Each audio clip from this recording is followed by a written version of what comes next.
Hello guys, welcome back to cric talks with Kiran. 2019 ശേഷം ഇതാദ്യമായി 180 എന്നൊരു ടാർഗറ്റ് ചേസ് ചെയ്ത് വിജയവഴിയിലേക്ക് മടങ്ങിയെത്തി ചെന്നൈ സൂപ്പർ കിങ്സ്. ഈഡൻ ഗാർഡൻസിൽ നടന്ന മത്സരത്തിൽ 2 വിക്കറ്റിനാണ് Chennai super Kings Kolkata night റൈഡേഴ്സിനെ പരാജയപ്പെടുത്തിയത്.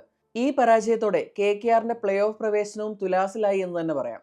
ചെന്നൈ സൂപ്പർ കിങ്സിനെ കുറിച്ച് നമ്മൾ സംസാരിച്ച പല വീഡിയോയിലും അവർക്ക് ഓപ്ഷനിൽ സംഭവിച്ച അബദ്ധങ്ങളെ പറ്റി നമ്മൾ പറഞ്ഞിട്ടുണ്ട്. നമ്മൾ CSKയുടെ ടീം അനലൈസ് ചെയ്ത വീഡിയോയിൽ ആ ബിഗ് ഹിറ്റേഴ്സിന്റെ കുറവിനെ പറ്റി സൂചിപ്പിച്ചിരുന്നു. അതായത് ശിവം ദുബെ അല്ലാതെ നമുക്ക് പവർ ഹിറ്റർ എന്ന് വിശേഷിപ്പിക്കാനാവുന്ന ഒരു പ്ലെയർ അവരുടെ ടീമിലില്ല. അതുകൊണ്ട് തന്നെ ചെപ്പോക്കിൽ ജയിക്കാനായില്ലെങ്കിൽ അവർ ഈ സീസണിൽ സ്ട്രഗിൾ ചെയ്യുമെന്ന് ഞാൻ ആ വീഡിയോയിൽ സൂചിപ്പിച്ചിരുന്നു. പിന്നീട് ഇങ്ങോട്ട് നമ്മൾ കണ്ടതും അതാണ്. ഇപ്പോൾ പവർ ഹിറ്റർ എന്ന് നമ്മൾ വിശേഷിപ്പിച്ച ശിവം ദുബൈക്ക് പോലും കാര്യമായിട്ടുള്ളൊരു ഇമ്പാക്ട് ഉണ്ടാക്കാൻ കഴിഞ്ഞില്ല. ഈ സീസണിന് മുന്നോടിയായിട്ട് നടന്ന മെഗാ ഓപ്ഷനിൽ CSKക്ക് സംഭവിച്ച മിസ്റ്റേക്സ് പറയുമ്പോൾ തന്നെ റീപ്ലേസ്മെന്റ് എടുത്തതിൽ അവർ കാണിച്ച ആ ഒരു മികവ് എടുത്തു പറയേണ്ടതാണ്. ഈ സീസണിൽ അവർക്ക് റീപ്ലേസ്മെന്റ് ആയിട്ട് വന്നിട്ടുള്ള പ്ലേയേഴ്സിനെ നോക്കിക്കഴിഞ്ഞാൽ ആയുഷ് മാത്രേ, ഡെയ്വാൾ ബ്രേവിസ്, അതുപോലെ തന്നെ ഉർവിൽ പട്ടേൽ, 3 പേരും ഹൈ ഇന്റന്റോടെ കളിക്കുന്ന പ്ലേയേഴ്സ് ആണ്. അതിൽ 2 പ്ലേയേഴ്സിന്റെ പെർഫോമൻസ് നമ്മൾ ഈ മത്സരത്തിൽ കണ്ടു, ഒരാളുടെ നമ്മൾ RCB മത്സരത്തിൽ കണ്ടതാണ്. ഇവർ 3 പേരും വന്നതോടുകൂടി പവർ പ്ലേയിലായാലും മിഡിൽ ഓവേഴ്സിലായാലും അവർക്ക് ഉണ്ടായിരുന്ന, അവര് സ്ഥിരം ഫേസ് ചെയ്തുകൊണ്ടിരുന്ന ആ ഒരു ഇന്റന്റിന്റെ ഇഷ്യൂ, അതായത് ആക്സലറേറ്റ് ചെയ്യാൻ കഴിയാത്ത ഒരവസ്ഥ ഇവരെ ഒരുവിധം കവർ ചെയ്തു എന്ന് തന്നെ പറയാം.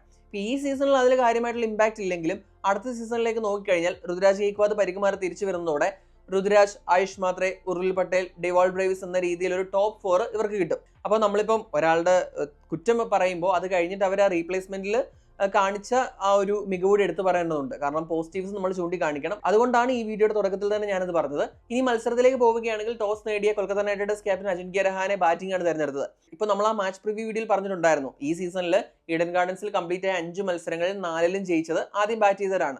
അത് മാത്രമല്ല KKR അതിന് തൊട്ട് മുമ്പുള്ള 2 മത്സരങ്ങളിൽ ആദ്യം ബാറ്റ് ചെയ്തിട്ട് അത് ഡിഫെൻഡ് ചെയ്യുകയാണ് ചെയ്തത്. ആ ഒരു തോട്ട് പ്രോസസ് തന്നെയായിരുന്നു ആ ഒരു ഡിസിഷന് പിന്നിൽ. അതുകൊണ്ട് തന്നെ ഒരു ബാഡ് ഡിസിഷൻ നമുക്ക് പറയാൻ സാധിക്കില്ല. അവിടെ റിസൾട്ട്സ് ബാക്ക് ചെയ്തൊരു ചോയ്സ് തന്നെയാണ് അജിൻക്യ രഹാനെ എടുത്തത്. ഇനി KKRന്റെ ബാറ്റിംഗിലേക്ക് വന്നു കഴിഞ്ഞാൽ വളരെ മികച്ചൊരു പവർ പ്ലേ തന്നെയായിരുന്നു. അപ്പോൾ 67 റൺസാണ് ഒരു പവർ പ്ലേയിൽ അവർ സ്കോർ ചെയ്തത്. അപ്പോൾ റൺ റേറ്റ് എന്ന് പറയുന്നത് 11.17 ആണ് അവരുടെ പവർ പ്ലേയിലെ റൺ റേറ്റ്. ഒരു എക്സലന്റ് പവർ പ്ലേ തന്നെയായിരുന്നു. ഇപ്പോൾ ഗുർബാസിന്റെ വിക്കറ്റ് അവർക്ക് തുടക്കത്തിലെ നഷ്ടപ്പെട്ടു. ഗുർബാസ് 9 മുതൽ 11 റൺസ് മാത്രമാണ് എടുത്തത്. അൻഷുൽ കമ്പോജിനാണ് വിക്കറ്റ്.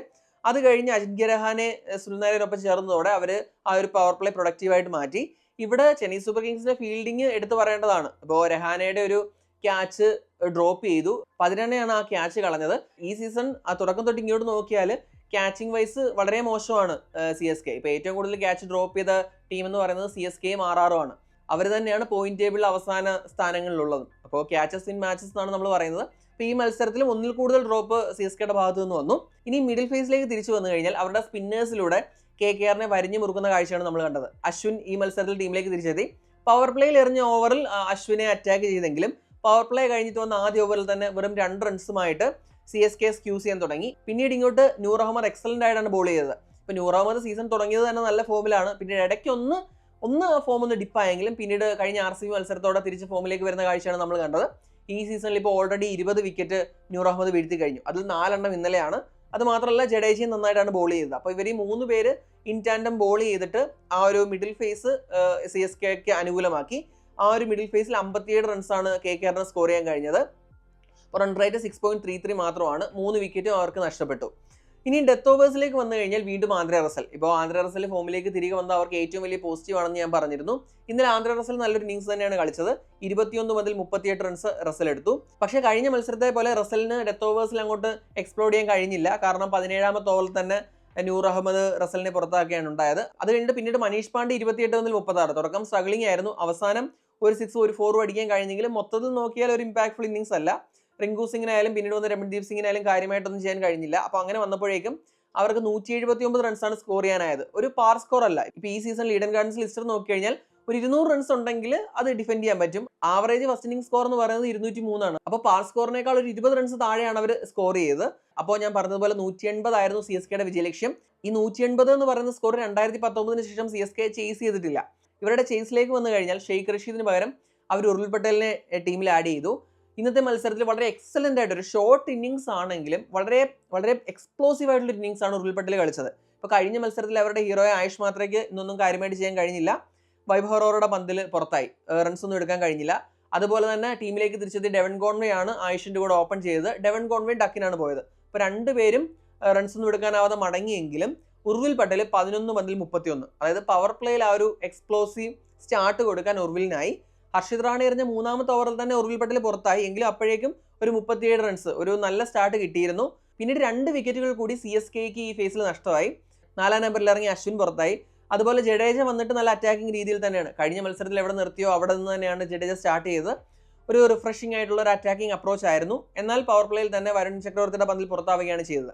10 പന്തിൽ 19 റൺസാണ് ജഡേജ എടുത്തത്. ഇതോടെ 62-5 എന്ന നിലയിലേക്ക് പവർ പ്ലേയിൽ അവർ ചുരുങ്ങി. റൺസ് വൈസ് നോക്കിക്കഴിഞ്ഞാൽ KKR CSK ആയിട്ട് പവർ പ്ലേ ഫേസിൽ വലിയ ഡിഫറൻസ് ഇല്ല. ഇപ്പോൾ KKR 67 സ്കോർ ചെയ്തപ്പോൾ CSK 62 സ്കോർ ചെയ്തു. എന്നാൽ CSK 5 വിക്കറ്റുകൾ അവർ നഷ്ടമായി. അതുകൊണ്ട് തന്നെ ചേസിൽ ഒരു ബാക്ക് ഫൂട്ടിൽ വരാൻ ഇത് കാരണമായി. അത് കഴിഞ്ഞിട്ടാണ് ഡെവാൾ ബ്രേവിസും ശിവം ദുബെയും കൂടി ഇന്നിംഗ്സ് റീബിൽഡ് ചെയ്യുന്നത്. ഇനി ആ മിഡിൽ ഫേസിലേക്ക് വന്നു കഴിഞ്ഞാൽ ഈ മത്സരത്തിൽ ഡിഫറൻഷിയേറ്റിംഗ് ഫാക്ടർ ആയിരുന്നു മിഡിൽ ഓവേഴ്സ്. ഇപ്പോൾ മിഡിൽ ഓവേഴ്സിലാണ് ഈ 2 ടീമുകൾ തമ്മിലുള്ള പ്രധാന ഡിഫറൻസ് ഉണ്ടാകുന്നത്. എൻ്റെ അഭിപ്രായത്തിൽ മിഡിൽ ഓവേഴ്സ് നല്ല പറയേണ്ടത് വൈഭവ് അറോറയുടെ ആ 11ാമത്തെ ഓവർ, ആ ഓവറിൽ ഡെവാൾ ബ്രേവിസ് കണ്ടെത്തിയ ബൗണ്ടറികളാണ് ഈ മത്സരത്തിൽ ഈ 2 ടീമുകൾ തമ്മിലുള്ള പ്രധാന വ്യത്യാസമായത്. നമ്മൾ ഈ മിഡിൽ ഫേസ് നോക്കിക്കഴിഞ്ഞാൽ KKRനെ നമ്മുടെ CSK ബോളേഴ്സ് റെസ്ട്രിക്ട് ചെയ്തു. 57 റൺസ് മാത്രമാണ് KKRന് എടുക്കാൻ കഴിഞ്ഞത്. നമ്മളിവിടെ CSKയുടെ കാര്യം നോക്കിക്കഴിഞ്ഞാൽ 78 റൺസ് എടുത്തു, അതായത് 21 റൺസ് അധികം CSK എടുത്തു. ഇവിടെ നോക്കിക്കഴിഞ്ഞാൽ ആ ഓവറിൽ 30 റൺസാണ് വന്നത്. ആ 30 മാറ്റി നിർത്തി കഴിഞ്ഞാൽ 48. ഇപ്പോൾ വൈഭവ് അറോറയുടെ ഓവർ ഒരു സാധാരണ ഓവർ പോലെ 9-10 റൺസ് വന്നു കഴിഞ്ഞായിരുന്നെങ്കിൽ ഈക്വൽ ആയനെ. അതായത് മിഡിൽ ഫേസ് എന്ന് പറയുന്നത് CSKയും KKRനെ കൂടുതൽ തന്നെ സ്ട്രഗിൾ ചെയ്തേനെ. എന്നാൽ ബ്രെവിസിന്റെ ആ ഒരു എക്സ്പ്ലോസീവ് ഇന്നിങ്സ് കളി തന്നെ മാറ്റിമറിച്ചു.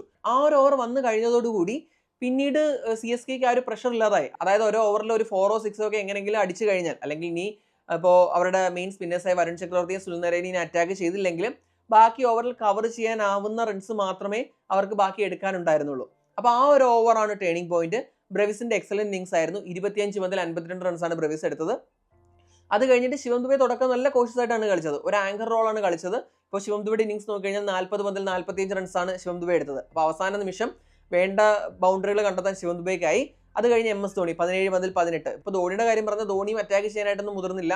അവസാന ഓവറിൽ 8 റൺസ് ആയിരുന്നു വേണ്ടിയിരുന്നത്. റസലിന്റെ ആദ്യ പന്തിലാണ് ധോണി ആ ഒരു ബിഗ് ഹിറ്റിന് തന്നെ മുതിരുന്നത്. അപ്പോൾ അത് കഴിഞ്ഞിട്ട് പിന്നെ 2 റൺസ് മാത്രം മതിയായിരുന്നു. അൻഷുൽ കമ്പോജ് നൈസായിട്ട് അത് ഫിനിഷ് ചെയ്യുകയും ചെയ്തു. ഇപ്പോൾ ഡെത്ത് ഓവർ ഫേസിൽ അവരെടുത്തത് 43 റൺസാണ്. 8.6 ആണ് അവരുടെ റൺ റേറ്റ് എന്ന് പറയുന്നത്. അപ്പോൾ നമ്മൾ നേരത്തെ സൂചിപ്പിച്ചതുപോലെ മിഡിൽ ഓവേഴ്സ്, അതിൽ തന്നെ വൈഭവ് അറോറ എറിഞ്ഞ 11ാമത്തെ ഓവർ, ആ ഓവറിൽ ബ്രെവിസിന്റെ പെർഫോമൻസ്, ഇതാണ് ഈ മത്സരത്തിലെ ടേണിംഗ് പോയിന്റ് ആയിട്ട് മാറിയത്. നമ്മൾ CSKയുടെ ബോളിങ്ങിന്റെ കാര്യം പറയാൻ വിട്ടുപോയി. CSKയുടെ ബോളിംഗ് പറഞ്ഞു കഴിഞ്ഞാൽ ഖലീൽ അഹമ്മദ് 2 ഓവറിൽ 14 റൺസ് മാത്രമേ വിട്ടുകൊടുത്തുള്ളൂ, വിക്കറ്റൊന്നും എടുത്തില്ല. നൂർ അഹമ്മദ് തന്നെയാണ് നമ്മളുടെ പിക്ക് ഓഫ് ദ ബോളേഴ്സ്, 4 ഓവറിൽ 31 റൺസ് ഒഴുകി 4 വിക്കറ്റ്. നൂർ തന്നെയാണ് man of the match. Excellence സ്പെല്ലായിരുന്നു. KKRനെ മിഡിൽ ഓവേഴ്സിൽ റെസ്ട്രിക്ട് ചെയ്യാൻ നൂറിനായി. അതുപോലെ തന്നെ അശ്വിൻ 3 ഓവറിൽ 19 റൺസ് മാത്രമാണ് വിട്ടുകൊടുത്തത്. ജഡേജ 4 ഓവറിൽ 34 റൺസ് വിട്ടുകൊടുത്ത് 1 വിക്കറ്റ് എടുത്തു. 18 ഈ മത്സരത്തിൽ കുറച്ച് എക്സ്പെൻസീവ് ആയിരുന്നു. 4 ഓവറിൽ 39 റൺസ് വിട്ടുകൊടുത്തു. പിന്നീട് അൻഷുൽ കമ്പോജും എക്സ്പെൻസീവ് ആയിരുന്നു, 1 വിക്കറ്റ് എടുത്തു. 3 ഓവറിൽ 38 റൺസ് വഴങ്ങി 1 വിക്കറ്റ് എടുത്തു. ഇനി നമ്മൾ KKRന്റെ ബോളിംഗ് പെർഫോമൻസിലേക്ക് വന്നു കഴിഞ്ഞാൽ വരുൺ ചക്രവർത്തി 4 ഓവറിൽ 18 റൺസ് മാത്രം വിട്ടുകൊടുത്ത് 2 വിക്കറ്റ് എടുത്തു. എക്സലൻസ് സ്പെല്ലായിരുന്നു. അതുപോലെ സുനിൽ നരേൻ 4 ഓവറിൽ 28 റൺസ് മാത്രം വിട്ടുകൊടുത്തു, വിക്കറ്റൊന്നും എടുക്കാൻ കഴിഞ്ഞില്ല. പിന്നീട് വൈഭവ് അറോറ 3 ഓവറിൽ 48 റൺസ് വിട്ടുകൊടുത്ത് 3 വിക്കറ്റ്. വൈഭവ് മറ്റ് 2 ഓവറുകളിൽ നിന്ന് വെറും 18 റൺസ് മാത്രമേ വിട്ടുകൊടുത്തുള്ളൂ. എങ്കിലും ആ ഒരു ഒറ്റ ഓവർ, ആ 11ാമത്തെ ഓവർ അങ്ങനെ എക്സ്പെൻസീവ് ആയതോടെ മത്സരത്തിൽ തന്നെ ടേണിംഗ് പോയിന്റ് ആയിട്ട് മാറി. പിന്നീട് മൊയിൻ അലി 1 വിക്കറ്റ് എടുത്തു. അതുപോലെ തന്നെ ഹർഷിത് റാണ കുറച്ച് എക്സ്പെൻസീവ് ആയിരുന്നെങ്കിലും 2 വിക്കറ്റ് എടുക്കാൻ കഴിഞ്ഞു. അപ്പോൾ ഇങ്ങനെയാണ് ഈ 2 ടീമിന്റെയും ഒരു ബോളിംഗ് പെർഫോമൻസ് എന്ന് പറയുന്നത്. ഇപ്പോൾ ഞാൻ ആ വീഡിയോയുടെ തുടക്കം സൂചിപ്പിച്ചതുപോലെ ഈ ഒരു തോൽവി KKRന്റെ പ്ലേ ഓഫ് സാധ്യതകൾക്ക് വലിയൊരു ഹിറ്റാണ് നൽകിയിരിക്കുന്നത്. ഇപ്പോൾ 12 മത്സരങ്ങളിൽ നിന്ന് 11 പോയിന്റുമായിട്ട് 6ാം സ്ഥാനത്ത് തന്നെയാണ് KKR. ചെന്നൈയുടെ കാര്യം പറഞ്ഞു കഴിഞ്ഞാൽ 12 മത്സരങ്ങളിൽ നിന്ന് 6 പോയിന്റുമായിട്ട് അവസാന സ്ഥാനത്ത് തന്നെയാണ്. KKRന്റെ പ്ലേ ഓഫ് ക്വാളിഫിക്കേഷൻ ചാൻസിലേക്ക് തിരികെ വന്നു കഴിഞ്ഞാൽ അവർക്ക് മാക്സിമം അച്ചീവ് ചെയ്യാൻ കഴിയുന്നത് 15 പോയിന്റാണ്. ഇനിയുള്ള 2 മത്സരങ്ങൾ ജയിച്ചാലും മാക്സിമം 15ൽ മാത്രമേ അവർക്ക് എത്താൻ കഴിയൂ. ഇപ്പോൾ ചെന്നൈ ആയിട്ടുള്ള ഈ മത്സരവും ജയിച്ച് അത് കഴിഞ്ഞുള്ള 2 മത്സരങ്ങളും കൂടി ജയിച്ച് 17 പോയിന്റിൽ എത്തിയാൽ തന്നെ പ്ലേ ഓഫ് പ്ലേസ് എന്നത് ഗ്യാരണ്ടീഡ് ആയിരുന്നില്ല. അപ്പോൾ അങ്ങനെ ഒരു സാഹചര്യത്തിൽ 15 പോയിന്റുമായിട്ട് പ്ലേ ഓഫിൽ കടക്കുക എന്ന് പറയുന്നത് ഓൾമോസ്റ്റ് ഇമ്പോസിബിൾ ആണ്. അതിന് കാരണം ഓൾറെഡി ഇപ്പോൾ 2 ടീമുകൾ 16 പോയിന്റിലുണ്ട്, GT RCB. പിന്നീട് പഞ്ചാബിന് 15 പോയിന്റ് തന്നെയാണുള്ളത്. അതുപോലെ മുംബൈ ഇന്ത്യൻസിന് 14 പോയിന്റ്, DCക്ക് 13 പോയിന്റ്. ഈ ടീമുകളിൽ GT RCB ഓൾറെഡി KKRനേക്കാൾ മുകളിലെത്തി കഴിഞ്ഞു. ഈ ടീമുകൾ ഇനി പഞ്ചാബിനായാലും മുംബൈക്കായാലും DCക്കായാലും KKRന് മാക്സിമം അച്ചീവ് ചെയ്യാൻ കഴിയുന്ന ഒരു 15 പോയിന്റിനേക്കാൾ കൂടുതൽ പോയിന്റുകളിൽ എത്താൻ സാധിക്കും. ഇനി ഇവർക്ക് പ്ലേ ഓഫിൽ കടക്കണമെങ്കിൽ മുംബൈ 2 മത്സരങ്ങളും തോക്കണം. അപ്പോൾ മുംബൈ 2 മത്സരങ്ങളും തോൽക്കുക എന്ന് പറഞ്ഞു കഴിഞ്ഞാൽ ഒന്ന് പഞ്ചാബുമായിട്ട് ഒന്ന് ഡൽഹിയായിട്ടാണ്. അപ്പോൾ പഞ്ചാബ് ഓൾറെഡി 17 പോയിന്റിലെത്തും. അപ്പോൾ അവരും KKRനേക്കാൾ മുകളിലെത്തും. പിന്നീടുള്ളത് DC ആണ്. അപ്പോൾ DC 15 പോയിന്റിലെത്തും. അത് കഴിഞ്ഞുള്ള 2 മത്സരങ്ങളിൽ DC തോക്കണം. അങ്ങനെ വരുമ്പോഴത്തേക്ക് DC 15 പോയിന്റിൽ സ്റ്റക്ക് ആവും. അപ്പോൾ KKR അടുത്ത 2 മത്സരങ്ങൾ നല്ല റൺ റേറ്റിൽ ജയിച്ചു കഴിഞ്ഞാൽ KKRന് ഒരു ഔട്ട്സൈഡ് ചാൻസ് ഉണ്ട്. ഇത് മാത്രമല്ല LSGക്ക് ഇനി 3 കളിയുണ്ട്. അതിൽ ഒരു കളി LSG തോൽക്കുക കൂടി ചെയ്യണം. അപ്പോൾ LSGക്ക് 14 പോയിന്റ് ആവും. അതുപോലെ തന്നെ പഞ്ചാബ് ഓൾറെഡി കടക്കും. പിന്നീടുള്ളത് മുംബൈയാണ്. മുംബൈ 14 പോയിന്റിൽ സ്റ്റക്കാവും.